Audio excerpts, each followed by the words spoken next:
दोस्तों, पिछले साल दिवाली पर मैंने जो साधना धन प्राप्ति के उपाय आप लोगों के साथ शेयर किए थे, उनसे काफी सारे लोगों को फायदा हुआ है। आप लोगों के बहुत प्यारे प्यारे कमेंट आए, पढ़कर अच्छा लगा। तो इस बार भी मैं आप लोगों के साथ माँ लक्ष्मी जी को मनाने के कई उपाय शेयर करूंगी, जिनके वीडियो आपको दीपावली से पहले पहले मिल जाएंगे। सारे उपाय बहुत ही इफेक्टिव है। उनमें से आप अपने अकॉर्डिंग कोई भी पूजा कर सकते हैं। दिवाली पर कोई भी स्पेशल पूजा या उपाय करने का सबसे बड़ा बेनिफिट यही होता है कि अगली दिवाली आने से पहले पहले आपके जीवन में बहुत कुछ पॉजिटिव चेंज आने लगते हैं। चीजें धीरे धीरे बेटर होने लगती हैं। और सबसे बड़ी बात, जो पैसों की कमी से आजकल लोग परेशान हैं, उस परेशानी से आपको राहत मिलती है। और ये आपको महसूस भी होगा कि आपके जो काम पैसों की कमी की वजह से रुक जाते थे, उन्हें अब आप बहुत इजीली कर पा रहे हैं। तो सबसे पहले तो जो भी धन प्राप्ति की इच्छा रखते हैं, वो कमेंट में जय माँ लक्ष्मी अवश्य लिखें। आज की जो साधना है वो आपको दीपावली की रात 10 बजे के बाद करनी है। ठीक है, समय यही रहेगा, रात 10 बजे के बाद। सुबह 3 बजे से पहले पहले किसी भी समय कर लें, लेकिन 10 बजे से पहले ना करें। ठीक है। इस पूजा के लिए आपको चाहिए हल्दी कुमकुम मिले हुए 1 कटोरी चावल, 1 देसी घी का दीपक और 1 सफेद कपड़ा, 108 कमलगट्टे और 9 कमल के फूल। कपड़ा आपको सफेद ही लेना है, फिर चाहे वो रुमाल ही क्यों ना हो। अब मैं आपको एक बात क्लियर कर दूं कि इस पूजा में आपको सबसे महंगे पड़ेंगे कमल के फूल, क्योंकि दीपावली पर उसके भाव आसमान छूते हैं। तो उसके लिए अगर आपकी आर्थिक स्थिति ठीक नहीं है, तब आप लिली के फूल भी ले सकते हैं, वो थोड़े सस्ते पड़ेंगे। और अगर आप वो भी नहीं ले पा रहे हैं, तो आप गुलाब के 9 फूल लेकर भी इस पूजा को कर सकते हैं। लेकिन अगर आपकी आर्थिक स्थिति ठीक है, तो आप कंजूसी बिल्कुल ना करें, कमल के फूल ही लें, क्योंकि भगवान से कुछ भी छिपाया नहीं जा सकता, उन्हें सब पता है। अब आप अपनी जो शाम की दीपावली की पूजा है लक्ष्मी गणेश की, वो आप कर लें। रात 10 बजे के बाद हाथ मुंह धोकर शुद्ध होकर वहां आए जहां पर आपने लक्ष्मी गणेश को विराजित किया है। आसन लगाकर बैठ जाएं, 1 दीपक जला लें। पति पत्नी एक साथ पूजा करें, बहुत अच्छी बात है।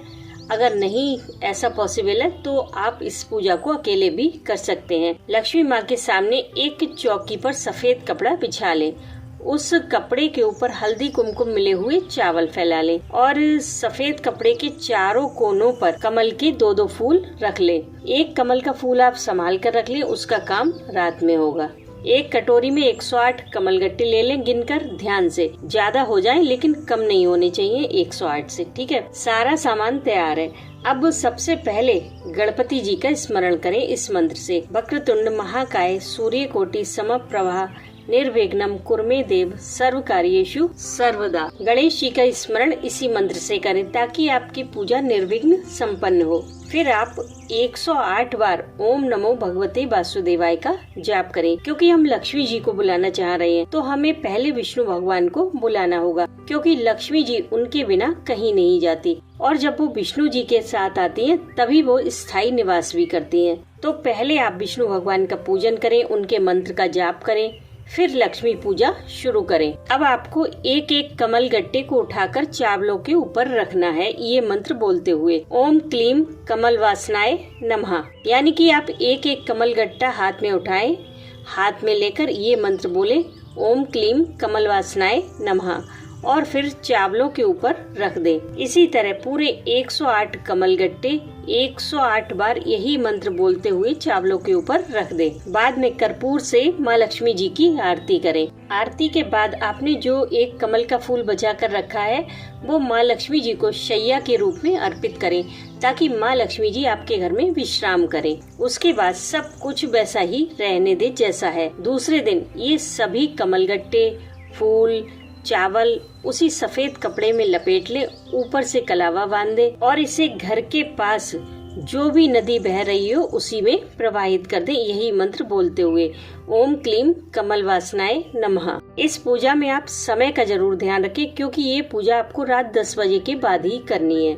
ये साधना आप कई चीजों में कर सकते हैं, जैसे कि अगर आपकी शादी में विलम्ब हो रहा है, तब आप इस साधना को कर सकते हैं। अगर आप अपना मनपसंद जीवन साथी चाहते हैं, तब आप इस साधना को कर सकते हैं। अगर पति पत्नी में बहुत झगड़ा रहता है, तब भी आप इस साधना को कर सकते हैं। या फिर घर में अगर बहुत ज्यादा दरिद्रता हो तब इस साधना को किया जा सकता है। इसमें 2 बातों का आप ध्यान रखें। जब तक आप पूजा करें पवित्रता से रहें और झूठ ना बोलें। और अगर इस साधना को शादी के लिए कर रहे हैं तो लड़कियां लाल या गुलाबी रंग के वस्त्र पहने और लड़के सफेद रंग के। ये साधना घर में सुख समृद्धि को बढ़ाने के साथ साथ धन आगमन के रास्ते भी बढ़ाती है। लेकिन अपने लक्ष्य की प्राप्ति के लिए मेहनत और प्रयास बराबर करते रहिए, क्योंकि ये उपाय आपकी मेहनत को बल देकर आपके प्रयास को सफल बनाते हैं। और परमात्मा पर अपना विश्वास बनाए रखिए।